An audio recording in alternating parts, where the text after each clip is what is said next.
మీ car EMI కట్టలేకపోతున్నారా? మీ car EMI మేము కడతాం. ఈ నెంబర్కి కాల్ చేయండి. హలో నమస్తే, వెల్కమ్ టు సుమన్ టీవీ. నేను కీర్తి. ప్రస్తుతం మనతో అడ్వకేట్ కృష్ణకాంత్ గారు ఉన్నారు. వీరితో మాట్లాడి కొన్ని విషయాలను ఈరోజు డిస్కస్ చేద్దాం. నమస్తే అండి. నమస్తే అండి. ఇప్పుడు నార్మల్గా మనం చూసుకుంటున్నట్లయితే ఎక్కువగా సొసైటీలో డైవర్స్ కేసెస్ అనేవి software workers and software technology like ఆ ఫీల్డ్లో ఉన్న వాళ్ళే ఎక్కువగా సఫర్ అవుతూ ఉండడం అనేది చూస్తున్నాం. అండ్ నార్మల్గా మనకి సెక్షన్ 498A కూడా ఎక్కువగా వాళ్ళే సఫర్ అవుతున్నారు.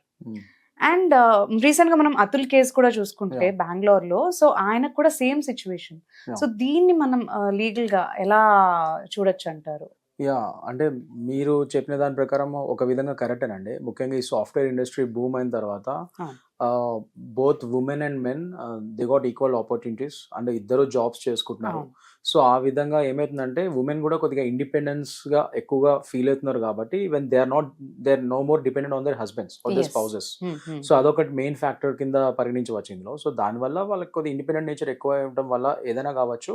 సో వాళ్ళు ఏమనుకుంటారంటే ఒకవేళ ఒకరికొకరికి పడకపోతే మరీ ఇర్రివోకబుల్ డిఫరెన్సెస్ అంటాం మేము లీగల్ లాంగ్వేజ్. అంటే అసలు కలిసి ఉండే ప్రసక్తే లేని పరిస్థితులు ఏర్పడినప్పుడు ఇంకా ఇదివరకు జనరేషన్ అయితే కాస్త ఆలోచించేవారు. బికాజ్ అప్పుడైతే ఉమెన్ అందరూ హోమ్ మేకర్స్గా ఉండేవాళ్ళు. So they were dependent on the husband financially also. అలానే పిల్లలు ఉంటారు, ఇవన్నీ ఉంటారు కదా అని ఆలోచించుకోతే అడ్జస్ట్ అయ్యేవారు. బట్ ఇప్పుడున్న జనరేషన్ ఆఫ్ ఉమెన్కి అది అవసరం లేదు. Because they themselves they are independent. వాళ్ళే మంచి సంపాదించుకుంటున్నారు. అండ్ ఒకవేళ డివోర్స్ అయినా కూడా పిల్లలు ఉన్నా కూడా వాళ్ళు ఇద్దరు they can share the kids and ఇద్దరు ఈక్వల్గా రెస్పాన్సిబిలిటీ షేర్ చేసుకోవచ్చు. ఈ లీగల్ నాలెడ్జ్ కూడా ఎక్కువైపోయింది జనాలకి. సో దానివల్ల ఏమనుకుంటారంటే ఇంకా ఇద్దరికి అంత పడినప్పుడు ఇంకేం మనం విడిపోదాం అని చెప్పి ఈ డివోర్సెస్ వైపు ఎక్కువ మొగ్గు చూపుతున్నారు. So that is one of the primary reasons. ఈ సాఫ్ట్వేర్ ఇండస్ట్రీలో ఏంటంటే జీతాలు ఎక్కువగా ఉంటాయి, మొత్తం ఐటీ బూమ్ కాబట్టి they get very good salaries. So ఒకరి మీద ఒకరు పెద్ద డిపెండెంట్ ఉండాల్సిన అవసరం లేదు. సో అలాంటప్పుడు దే కెన్ ఈ డెసిషన్స్ ఫాస్ట్ గా తీసుకోగలుగుతున్నారు వాళ్ళు. అందుకే డివోర్స్ రేట్ ఆ ఫీల్డ్ లో ఎక్కువ కనబడుతుంది మనకి. That is one of the major reasons. And మీరు అడిగిన second point regarding that 498A, అదేంటంటే జనరల్లీ క్రూయాలిటీ అగేన్స్ట్ ఉమెన్. అది ఎందుకు వచ్చిందంటే ఆ యాక్ట్, అది ఆ సెక్షన్ ఎందుకు తీసుకొచ్చారంటే ఉమెన్ మీద డొమెస్టిక్ వైలెన్స్ ఎక్కువ అవుతుంది. సో ముఖ్యంగా ఉమెన్ మీద ఆమె భర్త, అతని యొక్క చుట్టాలు, ఫాదర్లో కానీ మదర్లో కానీ ఇంకా వేరే ఆడపడుచులు కానీ ఎవరైనా కానీ ఆమెను హెరాస్ చేయడం వల్ల, హెరాస్ చేస్తే either physically or mentally cruelty చూపిస్తే, సో ఆ ఉమెన్ కి ప్రొటెక్షన్ గా ఈ 498A అన్న ఒక సెక్షన్ ని తీసుకురావడం జరిగింది. అదొక ల్యాండ్ మార్క్ జడ్జ్మెంట్ అని కూడా, సెక్షన్ అని కూడా అనొచ్చు మనము. ఒక ల్యాండ్ మార్క్ లా ని పాస్ చేస్తారని అనుకోవచ్చు మనం. కానీ అన్ఫార్చునేట్లీ ఏమైందంటే ఇవాళ రోజు అదే సెక్షన్ ని చాలా మంది ఉమెన్, అంటే అందరు అనట్లేదు నేను, కొందరు ఉమెన్ నిజంగా విక్టిమ్స్ కూడా చాలా మంది ఉన్నారు ఉమెన్ అందులో. కానీ అట్ ద సేమ్ టైం కొందరు ఉమెన్ మాత్రం దాన్ని మిస్యూజ్ చేస్తున్నారు 498. ఎందుకంటే ఒకటి మాత్రం నిజమండి, మన దేశంలో ఉమెన్ రైట్స్ అంత స్ట్రాంగ్ గా ఉన్నట్టు మెన్స్ రైట్స్ అలా స్ట్రాంగ్ గా లేవు. That is there, we have to accept that. So అలాంటప్పుడు ఏమైందంటే ముఖ్యంగా ఈ 498 ఇలాంటి ఈ చట్టాలు కేవలం ఉమెన్ కి వరకే వర్తిస్తాయి, అవి మొగోళ్ళకి వర్తించు. మళ్ళీ అదే మొగోడు ఇంట్లో చాలా మంది మొగోళ్ళు డొమెస్టిక్ వైలెన్స్ కి గురైన మొగోళ్ళు కూడా ఉన్నారు. బట్ అవి కేసెస్ బయటికి రావు. Whatever might be the reasons. అంటే చాలా మంది ఏంటంటే చెప్పుకోవడానికి కూడా బయట మొగోళ్ళు సిగ్గుపడతారు, వాళ్ళ ఇన్హిబిషన్స్ ఉంటాయి, వాళ్ళ బాధలు ఉంటాయి. అది ఎవడని చెప్పినా కూడా ఏడిపిస్తారు వాళ్ళని. సో అలాంటి సోషల్ స్టిగ్మా ఉండటం వల్ల వాళ్ళు నిజంగా డొమెస్టిక్ వైలెన్స్ కి గురైన చాలా మంది మగవారు వాళ్ళు చెప్పుకోలేరు. అలాగని వాళ్ళు చెప్పుకున్న పోనేమన్నా వాళ్ళ పరంగా ఏమైనా లాస్ ఉన్నాయేమన్నా వాళ్ళని హెల్ప్ చేయడానికి, వాళ్ళని రక్షించడానికి అంటే అవి కూడా లేవు. చెప్పుకొని ఇక ఏమని చెప్పుకుంటాడు, ఎక్కడ చెప్పుకుంటాడు. సో అదే ఇవాళ రోజు ఈ సెక్షన్ ని మిస్యూజ్ చేసే విధంగా ఎక్కువ అవుతుంది అది దానివల్ల. సో ఉమెన్ ఏంటంటే నిజంగా ఒకరి భర్త ఏం అనకపోయినా కూడా వాళ్ళ ఫ్యామిలీతో కానీ అతనితో కానీ ఏమైనా గొడవలు అయితే, so just to teach him a lesson or to extort some money from him, అలాంటి విషయాల వల్ల ఈ ఫాల్స్ కేసెస్ పెడతాం జరుగుతుంది. ఇప్పుడు ముఖ్యంగా దీన్ని ఇది ఏమైందంటే ఇది ఇప్పుడు బిఎన్ఎస్ వచ్చింది కాబట్టి 498 when it was IPC, under IPC. ఇప్పుడు బిఎన్ఎస్ కాబట్టి నా సెక్షన్ 85. ఇప్పుడు సేమ్ అదే సెక్షన్ 85 కింద పరిగణించబడుతున్నారు. అదే కాకుండా సెక్షన్ 84 అని ఇంకోటి పెట్టారు. దాంట్లో కూడా మ్యారీడ్ ఉమెన్ కి ఇంకా కొన్ని వేరే కూడా పెట్టారు, ఇంకా ప్రొటెక్షన్ ఎక్కువ చేశారు మ్యారీడ్ ఉమెన్ కి. ఒక విధంగా మంచిదే, బట్ ద సేమ్ టైం అది మిస్యూజ్ చేసే ఛాన్సెస్ కూడా ఇంకా ఎక్కువ చేశారు. సరే మీరు బిఎన్ఎస్ చేశారు మంచిగా, ఇది మార్చారు పేరు అండ్ చాలా సవరణలు తీసుకొచ్చారు. అట్ ద సేమ్ టైం ఇందులో అయినా అట్లీస్ట్ మగవారికి ఏమన్నా తరపున ఏమన్నా మగవాళ్ళకి కొద్దిగా బలం చేకూర్చే విధంగా ఏమైనా లాస్ తీసుకొచ్చారంటే అది చేయలేదు. మరి ఇందులో ఈ భారతీయ న్యాయ సంహితలో కూడా తీసుకురాలేదు మగవాళ్ళకి సంబంధించిన కొన్ని ఏమన్నా ఇది. దానికి లేటెస్ట్ ఎగ్జాంపుల్ ఇప్పుడు మొన్న అతుల్ది ఏదైతే కేసు అయిందో, it's a very sad instance అది. అలాంటి మగవాళ్ళు చాలా మంది ఉన్నారు. నాకే చాలా cases I'm personal I taken up such cases, చాలా మంది ఉన్నాయి అలాంటి cases. I'm fighting for those men also. అంటే నాకు లేడీస్ క్లయింట్స్ కూడా చాలా మంది ఉన్నారు, నేను ఇద్దరివి తీసుకుంటాను. బట్ అలాంటి నిజంగా జెన్యున్ కేసెస్ కూడా మగవాళ్ళు ఎక్కడైతే నిజంగా హింసించబడుతున్నారో అవి కూడా ఉన్నాయి నా దగ్గర కేసెస్. నేను చూస్తూ ఉంటా, అవి నేనే డీల్ చేస్తున్నాను కాబట్టి. సో వాళ్ళ పాపం ఇదేంటంటే ఒక ప్యాకేజ్ ఆఫ్ కేసెస్ ఉంటాయి.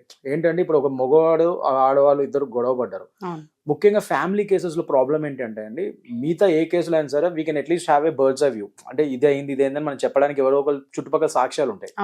ఫ్యామిలీ కేసెస్లో ఒక భార్యాభర్తల మధ్యలో గొడవ ఆ 4 గోళ్ల మధ్యనే జరుగుతుంది. అది ఎవ్వరు తప్పందులో అనేది ఎవరు చెప్పలేడు బయట నుంచి. జడ్జి కూడా మాక్సిమం ఈ కేసెస్ లో ఏమైతాయి అంటే, ఫ్రాంక్ గా చెప్పాలంటే ఇద్దరిది తప్పు ఉంటుంది. భార్యది తప్పు ఉంటుంది, మగవాడిది తప్పు ఉంటుంది, భర్తది కూడా తప్పు ఉంటుంది. డెఫినెట్లీ మేజర్ అదే ఉంటుంది ఎక్కువ కేసెస్లో. కానీ ఇక్కడ ప్రాబ్లం ఏమవుతుంది అంటే, అది ఎవరికి ఉండరు చూడటానికి, ఆ 4 గోళ్ల మధ్య గొడవ చూడరు కాబట్టి వాళ్ళు బయటకు వచ్చేసి లేడీస్ మాత్రం కొందరు ఇట్లా ఈ సెక్షన్ ని మిస్యూజ్ చేసి ఇలా ఫాల్స్ కేసెస్ పెట్టేస్తున్నారు. అండ్ ఇది ఒక ప్యాకేజ్ ఆఫ్ కేసెస్ అనమాట. మేము దీన్ని మా లీగల్ లాంగ్వేజ్ లో మేము ఒక జోక్ ఉంది, ఒక ప్యాకేజ్ ఆఫ్ కేసెస్ అంటాం దీన్ని. అంటే ఏంటంటే ఒక భర్తతో గొడవే బయటకు వచ్చేసింది, ఫస్ట్ డివోర్స్ వస్తుంది, మెయింటెనెన్స్ చేస్తారు కేసు, నెక్స్ట్ డీవీసీ వేస్తారు. డీవీసీ మళ్ళీ 2 ఉంటాయి, క్రిమినల్ సివిల్ 2 వేసుకోవచ్చు. క్రిమినల్ అది ఎట్లాగో పడుతుంది, అది పోలీస్ స్టేషన్. అది కాకుండా మళ్ళీ కంపెన్సేషన్ కూడా అడగచ్చు సివిల్లో. నెక్స్ట్ 498 అన్నిటికంటే క్రిమినల్ కేసు. ఇవన్నీ ఒక ప్యాకేజ్ లాగా వేస్తారు వాళ్ళ మీద. ఇవన్నీ కేసులు వీడు ఒక్కొక్క హియరింగ్ అటెండ్ అయ్యేసరికి వీడు తెల్లారిపోతుంది. సో అది ఏమవుతుందంటే వాడికి ఇంకా విసుగు పుట్టేసి వాడు లాస్ట్ సెటిల్మెంట్కి వస్తాడు. To extort money and all these things, either to teach him a lesson. ఇది వెండటా కేసెస్ అనమాట. వెండటా కేసెస్ అంటే పగా ప్రతీకారాలు తెచ్చుకునే విధంగా ఈ కేసులు వేస్తారు వాళ్ళు. సో ఐదర్ వాళ్ళ మీద వాటి to teach him a lesson ఇదని చేస్తారు, లేదా వాడి నుంచి డబ్బులు రాబడటానికి ఇలాంటివి చేస్తారు అనమాట. To go for a settlement and ఒక ఎలిమోనీ, ఒక మంచి ఎలిమోనీ తెచ్చుకోవడానికి ఇవన్నీ చేస్తారు అనమాట. సో అది దానికి చాలా మంది బలైపోతారు. ఇప్పుడు ఈ టెకీ విషయమే చూసుకుంటే అతుల్ది, ఇప్పుడు అతనిది అదే కదా, వాళ్ళ వైఫ్ ఫస్ట్ 1 crore అడిగిందంట మెయింటెనెన్స్ కి, నెక్స్ట్ 3 crores అడిగిందంట. అతను of course is a software engineer, but మరి అన్ని కోట్లు అయితే ఉండవు కదా. అతనికి మైనర్ కొడుకున్నాడంట పిల్లవాడు. సో అతని మెయింటెనెన్స్ మీద ఇవన్నీ అడుగుతుందంట. అతను రెడీగా ఉన్నాడు షేర్ చేసుకోవడానికి. బట్ ఇంత ఎక్స్టార్షన్ ఎక్కువ ఈ కేసులన్నీ పెట్టిందంట. Murder attempt పెట్టిందంట. వాళ్ళ ఫాదర్ ఇల్లా ఇతని వల్ల చనిపోయాడు అన్నట్టుగా ఆమె తండ్రి. కానీ తర్వాత మళ్ళీ ఆ కేసు క్రాస్ ఎగ్జామినేషన్ లో అతను చనిపోయింది హార్ట్ కండిషన్ వల్ల. ఇతని ఫాదర్ ఇలా చనిపోవడానికి ఇతనికి ఏం సంబంధం లేదని తేలింది. బట్ అతని మీద ఫాల్స్ కేసు అయితే పెట్టేసింది కదా. 498 అట్లనే అదే పెట్టింది అట్లనే అలాంటివే. ఇంకా నెక్స్ట్ ఇవన్నీ నేను ఏదో చెప్పాను మెయింటెనెన్స్ అని అవన్నీ ఇంకా అవన్నీ డివోర్స్ కేసు అన్ని వేసింది అతని మీద. సో ఇంకా అవన్నీ ఆ ప్రెషర్ తట్టుకోలేక అతను ఇది ఇంకెప్పటికీ క్లోజర్ వచ్చేలా లేదు, నాకు ఒక న్యాయం జరిగేలేదని చెప్పి జరిగేలా లేదు అనుకుని అతను చనిపోయాడు. వాళ్ళు సూసైడ్ చేసుకుని చనిపోయాడు. ఇప్పుడు ఏమైంది, ఇప్పుడు వాళ్ళ ఫ్యామిలీ మీద ఆమె మీద వీళ్ళందరి మీద ఎపెట్మెంట్ సూసైడ్ సెక్షన్ బట్టి ఇప్పుడు వాళ్ళని లోపల పెట్టాల్సిన ఇది వచ్చేసింది. So that's what I'm saying. ఇప్పుడు ఉమెన్ కూడా they have to think logically. ఎవరో ఏదో లాయర్ చెప్పారు కదా, అది చెప్పారు కదా అని ఇష్టమైనట్టు కేసులు వేయడానికి లేదు. నిజంగా మీరు విక్టిమ్ అయితే డెఫినెట్ గా మీ హక్కు ఉంది, మీరు వేయాలి ఈ కేసులని. అందులో ఎవరు ఆపరు మిమ్మల్ని. నిజంగా if you're abused you have to go and file those cases. But అన్నెసరీగా ఎవరో లాయర్ సలహా ఇచ్చాడు, అది చేశాడు, మా హస్బెండ్ ఏం తప్పు చేయకపోయినా కూడా వాడి నుంచి డబ్బులు రాబెడతాను కదా, దేనికో ఇలాంటి ఫాల్స్ కేసెస్ వేస్తే వాడు వస్తాడు అనుకుంటే ఇలాంటి పరిణామాలు కూడా అయితే అప్పుడు దాని పర్యవసనాలు కూడా స్ట్రిక్ట్ గా ఉంటాయి. So that is there. At the same time 498A ఈ అమెండ్మెంట్స్ తీసుకురావాలి ఖచ్చితంగా. మగవాళ్ళకు కూడా కొద్దిగా సమానమైన హక్కులు తీసుకురావాలి. It should not be biased. Even 498A it's women's law correct, either include men also in that section, లేకపోతే మగవాళ్ళకి సపరేట్ ఇంకో సెక్షన్ తీసుకురండి.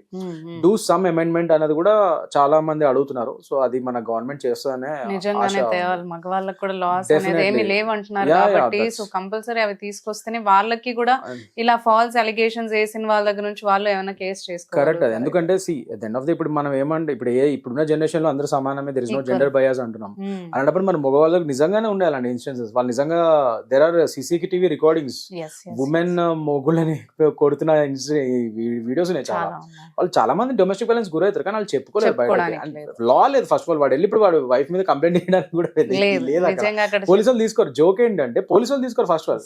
ఈ పెళ్ళాం కొడితే మాకు చెప్తా ఏంటారా సిగ్గుందని తిడతారు వాళ్ళు రివర్స్ లో. అదే కదా డిసప్పాయింట్ అయిపోయి తన సూసైడ్ చేసుకోవడానికి చెప్పినా ఎవరు నమ్మరు. Exactly that is social stigma. ఆ సోషల్ స్టిగ్మా నుంచి బయటకు వచ్చి జనాలు ఈ లాస్ కూడా నిజంగా అమెండ్ అయ్యి మగవాళ్ళకి కూడా సేమ్ Same. రక్షణ కల్పిస్తే అప్పుడు నిజంగా ఈక్వల్ గా అవుతుంది. ఎవరైతే నిజంగా victims irrespective of gender, as women men అన్నది కాదు, ఎవరైతే నిజంగా విక్టిమ్స్ ఉన్నారో ఇద్దరికి న్యాయం జరగాలనేది నేను అనుకుంటున్నాను. వెల్ ఎక్స్ప్లెయిన్ అండి. Thank you so much. Thank you very much అండి.